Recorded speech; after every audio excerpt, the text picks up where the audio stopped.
মৰমৰ ছাত্ৰ ছাত্ৰীসকল, আটাই মৰম লবাহক। আজি তৃতীয় শ্ৰেণীৰ গণিতৰ ৯ ঘ অনুশীলনীটোৰ ১ আৰু ২ নম্বৰ প্ৰশ্ন আমাৰ ইতিমধ্যে দিয়া হৈ গৈছে। ২ নম্বৰ প্ৰশ্নটোৰ এটা গৃহকাৰ্য মই তোমালোকক দিছিলোঁ, অৰ্থাৎ কেইটামান অংক মই তোমালোকক নিজে কৰিবলৈ দিছিলোঁ। সেই অংককেইটাৰ উত্তৰ মই এই ভিডিঅ'টোত আৰম্ভণিতে দি ল'ব খুজিছোঁ। এতিয়া তোমালোকে চোৱা, প্ৰথম ২ নম্বৰ পূৰণ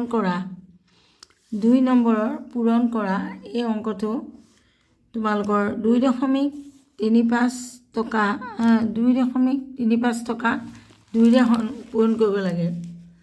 সেইটোৰ উত্তৰ হ'ব এয়া 4.70 টকা। তাৰপিছত ৩ নম্বৰ প্ৰশ্নটো মই কৰি দিছিলোঁ তোমালোকক। 4 নম্বৰটো নহয়, 2 নম্বৰ কৰি দিছিলোঁ, 3 নম্বৰটো কৰা নাই। 3 নম্বৰ প্ৰশ্নটোৰ উত্তৰ হ'বগৈ 7.40 টকাক 8ৰে পূৰণ কৰিব লাগে। তাৰ উত্তৰ হ'বগৈ 59.20 টকা, অৰ্থাৎ 59 টকা 20 পইচা। মুখেৰে কওঁতে আমি তেনেদৰে ক'ম, কিন্তু লিখোঁতে আমি লিখিম 59.20 টকা। তাৰপিছত আহিলে 6 নম্বৰ অংকটো। 4 কৰিলোঁ, 5 কৰিলোঁ, 6 নম্বৰ অংকটো। 6 নম্বৰটো 25.00 টকাক 20ৰে পূৰণ কৰিব লাগে। এইটো চোৱা, 25.00 টকাক 20ৰে পূৰণ কৰিলে ইয়াৰ উত্তৰ হ'ব 500.00 টকা। তোমালোকৰ বাৰু উত্তৰবোৰ এনেদৰে ওলাইছেনে? যদি নাই ওলোৱা, তোমালোকে জানিবা ক'ৰবাত কিবা এটা ভুল হৈছে, আকৌ কৰি চাবা। তাৰপিছতে 8 নম্বৰ প্ৰশ্নটো চোৱা, 45.05 টকাক 14ৰে পূৰণ কৰিব লাগে। এইটো মই কৰি দেখুৱাই দিছোঁ তোমালোকক।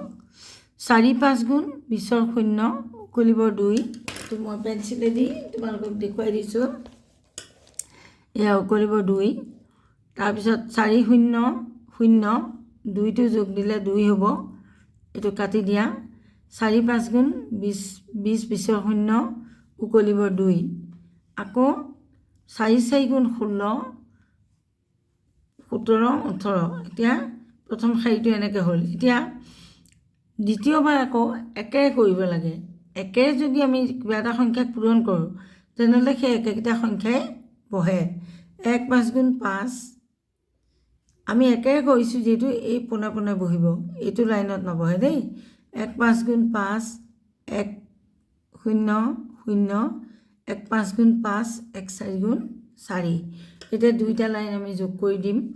0 0 পাছে 2 7, 0 0 8 পাছে 13, 13 3 উকলিবৰ 1। তাৰপিছত 1 1 2, 2 4 6। এইটো অংক এনেদৰে হৈ গ'ল। তাৰপিছত আহিলে 9 নম্বৰ প্ৰশ্নটো। 55.55 টকা 15ৰে কৰিব লাগে। 55.55 টকাক 15ৰে কৰিব লাগে। 5 5 গুণ 25ৰ 5 উকলিবৰ 2। এয়া 2 আমি উকলিছোঁ। 5 5 গুণ 25 26 27, 27ৰ 7 উকলিবৰ 2। 5 5 গুণ 25 25 2 27ৰ 7 উকলিবৰ 2। 5 5 গুণ 25 2 27। এতিয়া এইখিনিলৈকে আমাৰ হৈ গ'ল। তাৰপিছত একেৰে কৰিলে আকৌ মই কৈছোঁ একেকেইটা সংখ্যাই হ'ব, গতিকে ইয়াত এটা ঘৰ এৰি আমি 5 5 5 5 লিখি দিম। তাৰপিছত আমি দুইটা লাইনত যোগ কৰিম। 5 5 7 5 12, 2 উকলিবৰ 1, 7 1 8, 8 5 13 3 উকলিবৰ 1, 1 7 8, 8 5 13 3 উকলিবৰ 1, 2 1 3, 3 5 8। এয়া আমাৰ হৈ গ'ল। এতিয়া আমি ইয়াৰ পিছত আমি আৰু এটা অংক আছে, 10 নম্বৰ অংকটো। 10 নম্বৰ অংকটো কৰাৰ পিছত আমি সমাধান কৰা অংককেইটালৈ যাম। 10 নম্বৰ অংকটো চোৱা, 75.20 টকাক 20ৰে পূৰণ কৰিব লাগে। 0 0 0 যেতিয়া থাকে, 0ৰে বাৰে বাৰে পূৰণ কৰি থাকিলে 0ই ওলাই গৈ থাকিব, গতিকে দৰকাৰ নাই।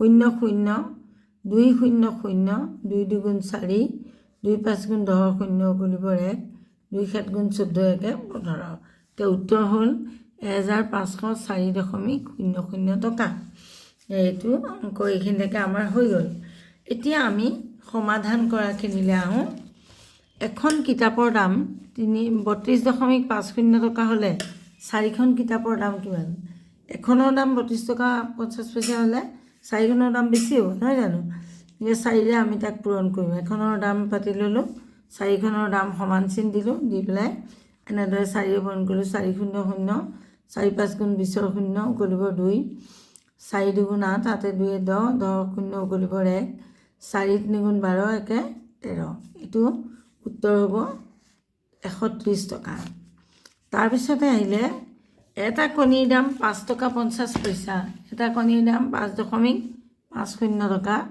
হ'লে 12টা কণীৰ দাম কিমান তো 5.50ক 12ৰে পূৰণ কৰিলোঁ 2 0 0 2 5 গুণ 10 0 উকলিব 1 2 5 গুণ 10 একে 11 তাৰপিছত 1ৰে পূৰণ কৰিলে 5 5 0 ইয়াতে 5 5 0 গতিকে সেই 5 5 0টোৱে ইয়াৰ তলত বহিব 0 0 5 1 6 5 1 6 তো উত্তৰ হ'ব 12টা কণীৰ দাম কিমান হ'ব 66.00 টকা এইটো নিশ্চয় বুজি পাইছা তাৰ পিছৰ অংকটো চোৱা এখন টেবুলৰ দাম 905 টকা এখন টেবুলৰ দাম 905.00 টকা হ'লে 28খন টেবুলৰ দাম কিমান এইটো এটা ডাঙৰ অংক কাৰণ এখনৰ দামেই বহুত বেছি 905 আৰু 28খনৰ দামটো আৰু বহুত বেছি হ'ব গতিকে 905ক আমি কি কৰিম এখনৰ দামটো উলিয়াই লৈ তাৰ পূৰণ দি পেলাই 28ৰে পূৰণ কৰিম 8 0 0 8 0 0 8 5 গুণ 40 0 উকলিব 4 8 0 0 4টো যোগ হ'ব 4 হ'ল 8 9 গুণ 72 তাৰপিছত 1ৰে পূৰণ কৰিলে 905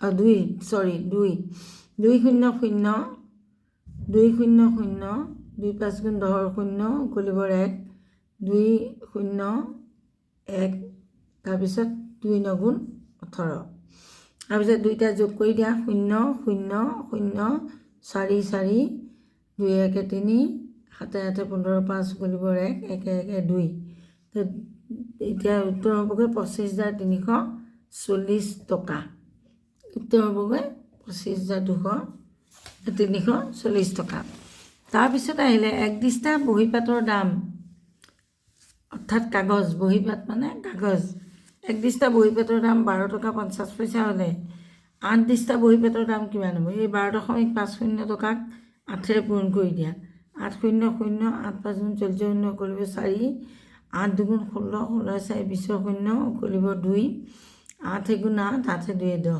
তাৰমানে 100 টকা উত্তৰ হ'বগৈ আমাৰ 8 দিস্তা বহীপাতৰ দাম কিমান হ'বগৈ 100 টকা 100.00 টকা এতিয়া এনেদৰে তোমালোকে যদি কৰি দিয়া তোমালোকৰ অংক শুদ্ধ হ'ব কিন্তু অংককেইটা লিখোঁতে সদায় মন কৰিবা এই লাইনবোৰ একদম চিধা চিধি হ'ব লাগে লাইনবোৰ যদি বেকা বেকি হয় তেতিয়া কিন্তু উত্তৰ শুদ্ধকৈ নোলাব এতিয়া শেষৰ অংকটোলৈ আহা এজন কৰ্মচাৰীৰ দৈনিক আয় 615 টকা দৈনিক আয় কিমান 600 দৈনিক আমি দৈনিক বুলি লিখিলোঁ 615.00 টকা তেওঁৰ মাহিলী আয় কিমান এতিয়া আমি জানো যে এক মাহ সমান 30 দিন হয়নে এক মাহত 30 দিন থাকে আমি জানো গতিকে ইয়াত দিন হিচাপত উলিয়াইছে 615 টকা গতিকে 30ে আমি পূৰণ কৰিব লাগিব 615.00 দৈনিক 33 দিনে পূৰণ 30ৰে কৰিব লাগিব কাৰণ এদিনতহে ইমান 30 দিনত কিমান এতিয়া চোৱা 0 0 0 0 0 0 সৰি 0 0 0 শূন্যৰে গোটেইবোৰ কৰিলেও শূন্যই ওলাব, গতিকে 3 0 0 3 0 0 3 5 গুণ 15 5 উকলিবৰ 1 3 গুণ 3 3 1 4 3 6 গুণ 18 তেতিয়াহ'লে তেওঁৰ কিমান হ'ব 30 দিনৰ দৰমহা হ'বগৈ 18,450.00 টকা। এতিয়া এমাহৰ আয় উত্তৰ এমাহৰ আয় 18.450.00 টকা। তেনেকৈ লিখি দিলে কামটো খতম।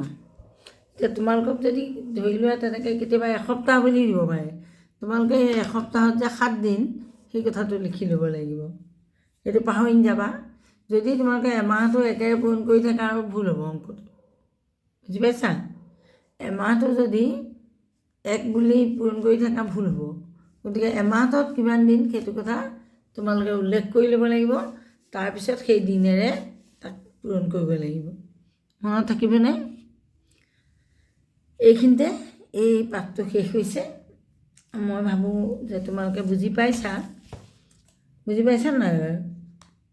তোমালোকে এটা কাম কৰিবা, এই হেৰিটো অংক এনেকুৱা ধৰণৰ তোমালোকে আৰু প্ৰেক্টিছ কৰি চাবা।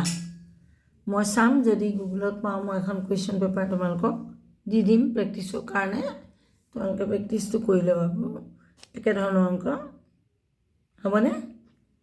ঠিক আছে, আজিলৈ তেনেহ'লে এৰিছোঁ। পৰীক্ষা একদম ওচৰত, তোমালোকে ভালকৈ পঢ়া কিন্তু দেই, হয়নে?